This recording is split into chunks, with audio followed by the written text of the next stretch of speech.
na mtume hachezi mbali na Al-Kaaba, na yeye anafanya ibada zake pale Al-Kaaba za kumwabudu Bwana mmoja. Basi Abu Dharr anasema kasindilia pamba masikioni mwake, ili kama Muhammad atasema yeye asisikie anachokisema Muhammad.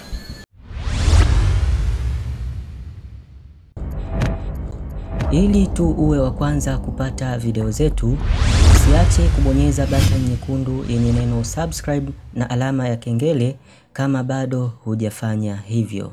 Asante.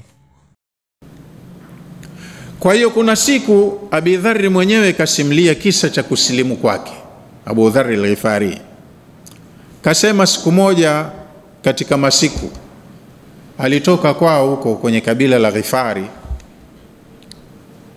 nje ya Maka, ni mji mwingine, kabila nyingine, taifa jingine, lakini katika zile society za Kiarabu pale. Ni Mwarabu. Katoka kwao kwa Banu Ghifari akaja Maka. Huko kwao yeye alikuwa ni mtu mwenye jina, yani ni mtoto wa mtu mtukufu kwenye kabila la Ghifari. Baba yake ndo kiongozi wa Ghifari, na wao huko kwenye kabila lao wanayo miungu yao ya jadi inayoabudiwa, lakini miungu mikubwa iliyounganisha makabila yote ya Kiarabu ni ile iliyokuwepo pale Maka. Kwa hiyo mtu akitaka kufanya ibada kubwa, basi anaacha mji wake, anaacha miungu ya kwao, anakuja pale Maka kufanya ibada kubwa. Ndio desturi yao ilikuwa. Kwa hiyo Abu Dharr katoka kwao kaja Maka. Anasema kwanza aliona jambo la ajabu halijapata kutokea katika maisha yake na safari zake za kutoka kwao akaja Maka.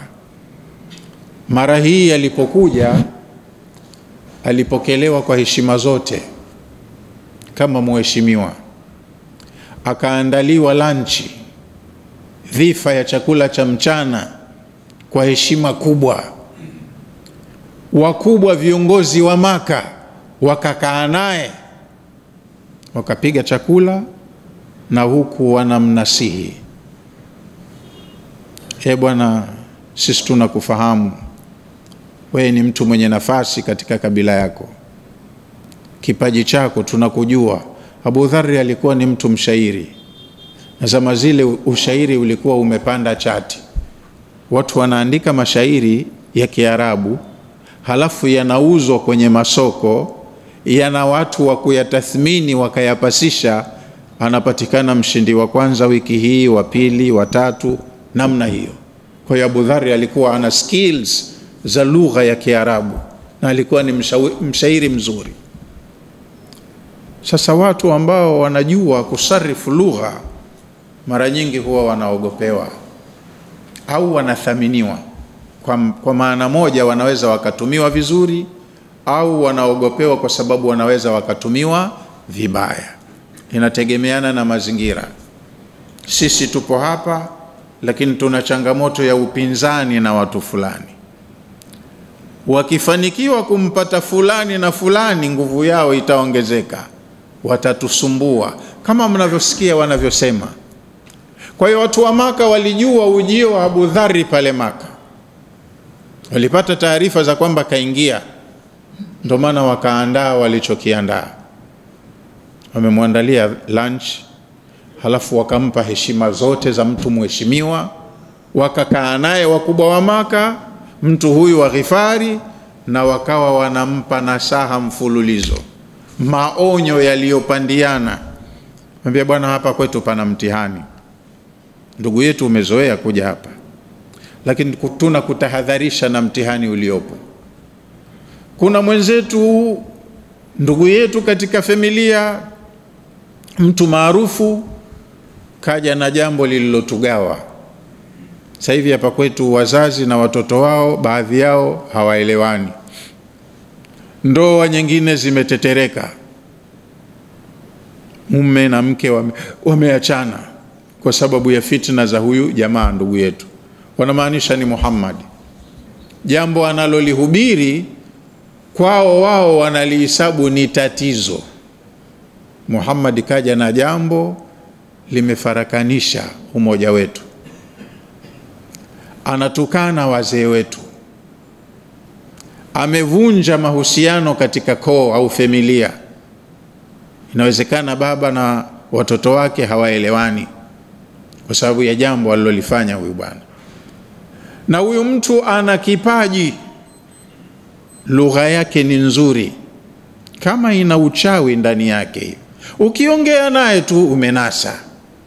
Yani usije ukampa sikio lako hata dakika moja kumsikiliza. Huyu mtu hatari sana. Mbinu nyingi tumefanya kumdhibiti, lakini ndo kwanza bado anapata watu wa kumuunga mkono.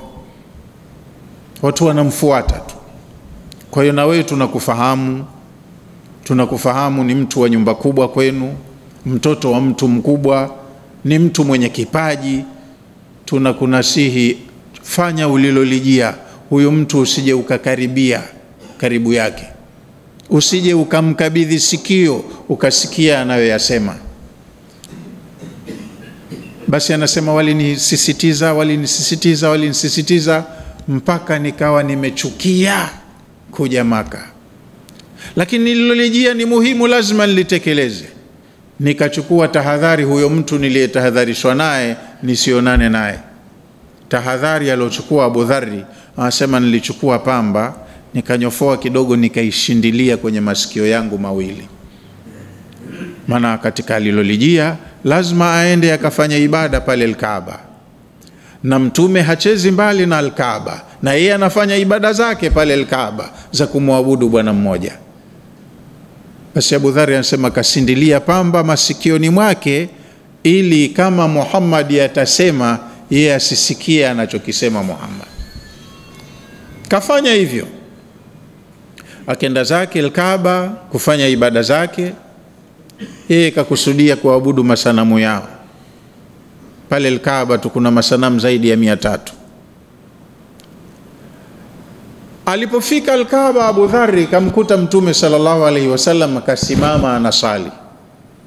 Anasema yeye akawa anapita mbali na alipo Mtume Abu Dharri, lakini kwa sababu ya closeness ya anachotaka kukifanya na eneo ambalo yupo Muhammad, Allah alikataa juhudi yote aliyoifanya Abu Dharri.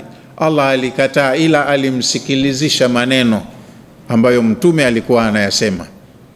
Mtume anasali sala yake, na kwenye sala anasoma Qur'ani. Abu Dharri yakapenya kwenye masikio yake maneno ya Qur'ani, ikamuathiri. Anasema mpaka nikasema, waihaka ya Abu Dharri, ole wako Abu Dharri, wewe mtu mzima na akili yako timamu, halafu ni mtu mwerevu kwenye lugha ya Kiarabu. Hivi kweli utashindwa kutofautisha kati ya kweli na uongo anaosema mtu? Kama anasema uongo, si unajua huu uongo unamwachia mwenyewe? Kama anasema kweli, shida yote hii ya nini kutaka kujiharibu masikio na nini?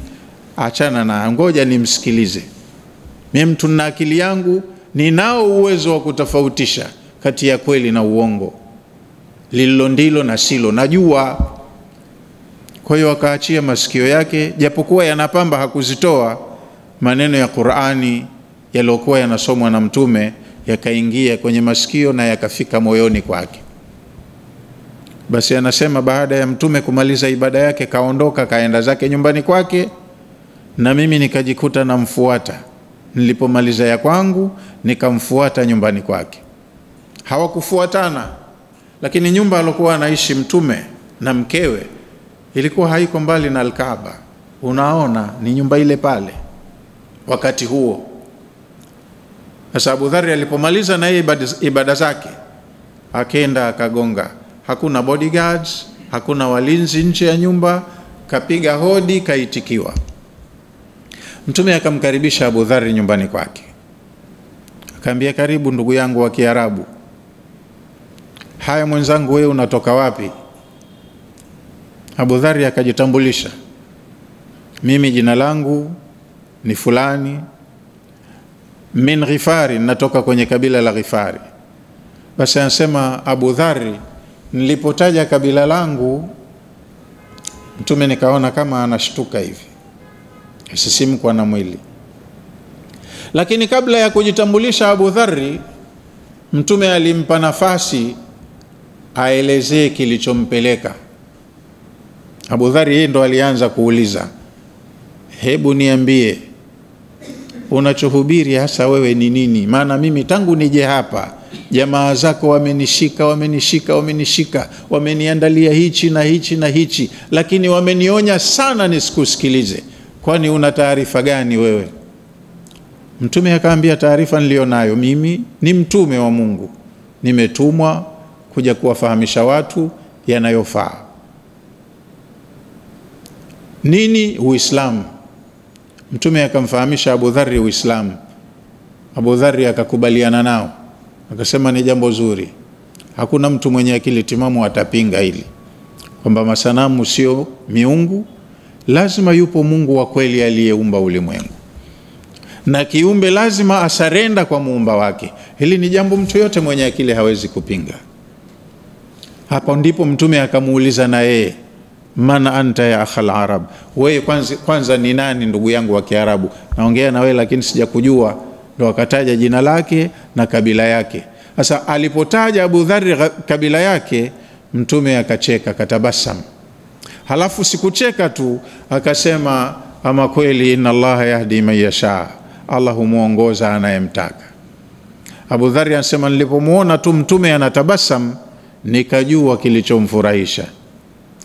Kilichomfurahisha, sisi ni kabila tata pale kwetu, na wanapopita Makureshi kwenda kwenye safari zao za biashara upande wa Sham, lazima wapite hapo kwenye jimbo lao. Sasa ni watu majambazi, wakataji njia, wana kila aina ya ushenzi. Sasa kilichomshangaza Mtume ni kwamba kwenye kabila ya watu wale katoka mtu kaja kuukubali Uislamu mwenyewe bila ya vurugu. Hapa kwetu mimi nilipozaliwa ninapingwa na watu wanateswa. Ndo akasema, ama kweli Allah humuongoza anayemtaka. Huyu kamtoa huko kaja hapa kanifuata mwenyewe, tumezungumza kirafiki, kakubaliana na mimi. Hapa kuna watu ndugu zangu wengine tumezaliwa pamoja wananipinga. Ninachotaka kuzungumza kwamba tumeambiwa tumuitikie Allah na mtume wake wanapotuita kwenye linalotupa uhai. Mtume katumwa aje alinganie Uislamu, lakini hakutumwa kwa malaika, katumwa kwa watu wanadamu. Katika wanadamu ni wale ndugu zake ambao kazaliwa nao pale, wamempinga na hawakuwa tayari Uislamu ushinde. Walikuwa wanataka waudhibiti mapema na wausambaratishe. Lakini aina ya watu walioulinda Uislamu ni watu kama hawa ambao wameishi kwenye maisha ya ushirikina. Huko kwao tabia zao za maadili ya kijamii ni mbovu. Kama hao naambia walikuwa na tabia ya ujambazi, uporaji wa misafara ya biashara. Hupiti salama kwenye kabila ya Ghifari kama hujawa na gadi nzito. Msafara lazima waajiriwe walinzi wa kuulinda msafara mpaka uvuke salama, wafike wanakokwenda na warudi. Kwa hiyo kutoka kwenye watu wabaya Allah ndo kazalisha watu wazuri, kama alivyosema katika suratul Jumu'a aya ya 2, huwa alladhi, yeye Allah ndiye ambaye ba'atha fil ummiyina rasulan minhum, ametuma kwenye mji wa watu wajinga, watu wasiokuwa na elimu, katuma mtume ambaye ni ndugu yao, anatokana na wao. Mtume huyu katumwa kwa malengo yake ya kutumwa kwake kazi, akalete kwenye mji ule mabadiliko. Kweli watu wajinga, halafu washenzi, wana maovu mengi, lakini Allah kaona yanarekebishika, yanatibika, akapeleka mtaalamu wake kwa malengo kabisa. Yatlu alaihim ayatihi, kwanza mtume huyu awasomee wale watu wa pale aya za Allah. Hawamjui, lakini yeye ndo awafahamishe ni nani Allah mpaka wamfahamu. La pili, wayuzakihim, hawa watu wana tabia mbaya, wachafu wa tabia na wana maovu mengi. Kapelekwa mtaalamu awatakase, yale mabaya mabaya, mabovu mabovu yote yaondoke, watu wale wale wabadilike, wawe wazuri na wema. Ndio kuwatakasa wenyewe.